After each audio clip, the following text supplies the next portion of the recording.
Dibuka, kita akan mencermati kinerja perdagangan saham hari ini.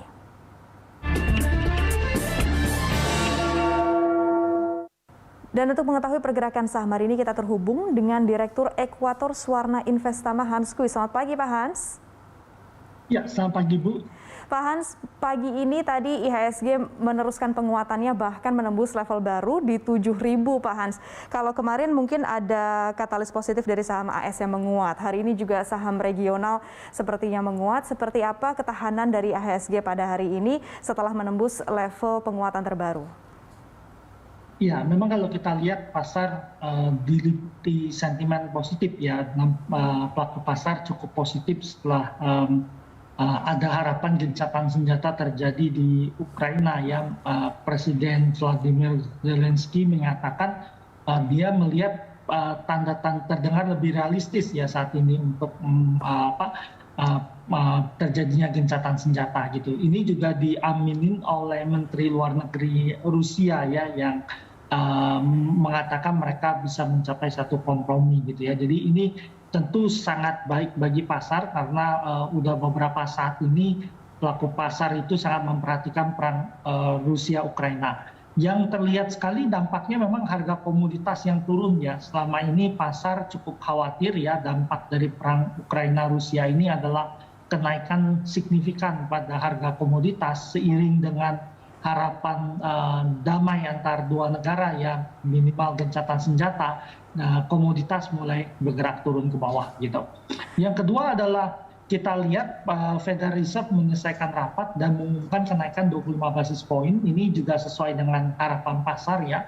Karena kalau dia menaikkan 50, pasar mungkin akan merespon negatif, tetapi karena kenaikan 25 basis poin, pasar tidak terlalu merespon ini negatif ya, sehingga pasar bergerak naik. Di bursa Wall Street sendiri mayoritas menguat ya, mereka merespon baik kenaikan suku bunga, saham-saham perbankan mengalami peningkatan gitu. Tetapi pernyataan hawkish dari Federal Reserve mungkin belum terlalu direspon pasar ya, karena dia mengatakan tahun ini dia akan melakukan kenaikan mungkin sampai 6 kali kenaikan gitu ya. Dan berharap suku bunga Fed itu di 1,75 hingga 2% ya. Artinya kalau level kenaikan ini yang terjadi hampir di setiap pertemuan ya, pertemuan yang dilakukan Federal Reserve itu terjadi kenaikan 25 basis poin suku bunga mereka gitu. Sebenarnya ini nggak terlalu baik bagi pasar gitu ya, tetapi saat ini pasar belum terlalu merespon hal tersebut. Ya, Pak Hans, ini terkait dengan kenaikan suku bunga juga rapat Dewan Gubernur Bank Indonesia sudah berlangsung pekan ini. Apakah BI ini akan menaikkan suku bunga acuan atau justru bertahan di suku bunga acuan yang sudah ada karena keputusan RRG nanti mungkin akan berdampak juga dengan pola gerak IHSG ya, Pak Hans? Ya, nampaknya kenaikan Fed Fund Rate ini tidak menimbulkan outflow ya, tidak ada outflow terjadi di pasar keuangan kita. Mungkin tekanan ada sedikit di pasar bond karena yield US Treasury itu naik sampai 2,2 ya, 2 tahunan naik ke 1%. Jadi ada tekanan sedikit di pasar bond, tapi tidak ada tekanan berarti di pasar saham, dan pasar bond pun saya pikir tekanannya relatif tidak ada outflow besar dari dana asing. Sehingga kita perkirakan bank sentral kita tidak akan merubah kebijakan suku bunga kita ya, mempertahankan suku bunga. Mungkin pada edisi-edisi tengah tahun, mungkin bank sentral kita baru menaikkan suku bunga dengan catatan ada tekanan terhadap nilai tukar kita. Yang kedua, inflasi dalam negeri meningkat ya, baik karena imported inflation maupun karena tekanan di dalam negeri ya. Kita lihat memang saat ini kan inflasi ada tanda-tanda meningkat ya, harga kedelai naik, tempe tahu udah mengalami kenaikan ya. Kemudian kita lihat minyak juga kelihatannya akan naik karena kita akan mengikuti harga pasar gitu ya. Jadi kemungkinan minyak per liter itu bisa naik ke 22.000 sampai 23.000 per liter ya, dari 14.000 yang sekarang ada. Jadi banyak yang akan naik. Mungkin tengah tahun baru bank sentral kita melakukan adjust suku bunga, menahan inflasi dan menahan outflow dana. Tapi saat ini kemungkinan suku bunga akan tetap dipertahankan. Artinya prediksi Anda capital inflow ini untuk pekan ini masih akan deras ya, Pak Hans. Dari prediksi Anda IHSG akan bergerak di rentang level berapa sebelum kita nanti masuk ke rekomendasi saham? Ya, kalau kita perhatikan saat ini indeks sudah berhasil di atas 7.000 ya. Tadi di open sudah 7.016 gitu ya. Jadi Tentu kita berharap indeksnya hari ini masih bisa tetap di atas 7.000 pergerakannya, mengingat tidak ada banyak sentimen negatif di pasar gitu ya.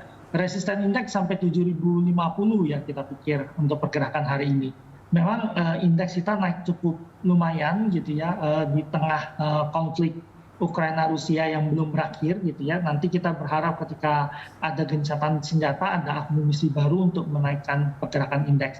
Tapi mungkin pelaku pasar akan sedikit hati-hati karena Fed sangat hawkish ya dengan kenaikan 6 kali tahun ini gitu ya, jauh di atas perkiraan sebelum-sebelumnya hanya 3 sampai 5 kali kenaikan suku bunga. Pak Hans, sekarang kita masuk ke rekomendasi saham. Tercatat market cap BCA ini tembus 1.000 triliun rupiah. Bagaimana pergerakan saham BCA untuk hari ini menurut prediksi Anda? Ya, memang kalau kita lihat BCA hari ini kelihatan saya pikir kenaikan relatif udah terbatas ya. Jadi dia naik cukup tinggi. Kemudian pasar ini menanti kedatangan Gotoh gitu ya. Gotoh datang biasanya ada balancing portofolio yang dilakukan. Jadi mungkin ada sebagian yang akan melepas beberapa saham big cap untuk mengakumulasi ya saham Gotoh sendiri dimasukkan dalam portofolio. Sehingga kalau saat ini BCA naik, kita nggak merekomendasikan untuk mengejar saham tersebut ya. Jadi ini baru break resistennya di 8.225 gitu ya. Jadi kita pikir kita cenderung wait and see dulu di BBCA. Atau cenderung malah sell on strength ya menurut saya di BBCA. Baik, terakhir Pak Hans, rekomendasi saham yang patut dicermati oleh investor untuk hari ini apa saja Pak Hans? Ya, ada beberapa saham yang kita rekomendasikan gitu ya. Pertama ada ABMM ya, ini akumulasi 1570 sampai 1730 ya. Kemudian DSMG ya, akumulasi 665 sampai 705. ELSA 272 sampai 306 ya, cenderung paling minus untuk saham-saham komoditas. Harum juga 10.100 sampai 11.400.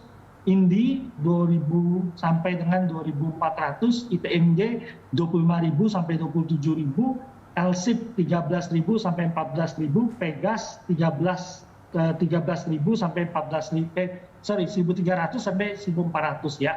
Jadi cenderung untuk saham komoditas buy weakness ya, karena ada tekanan turun kemungkinan ya seiring dengan potensi kesepakatan Rusia Ukraina ya, jadi komoditas akan turun. Tapi kita bisa buy weakness karena saham-saham ini cenderung terkoreksi satu pekan terakhir.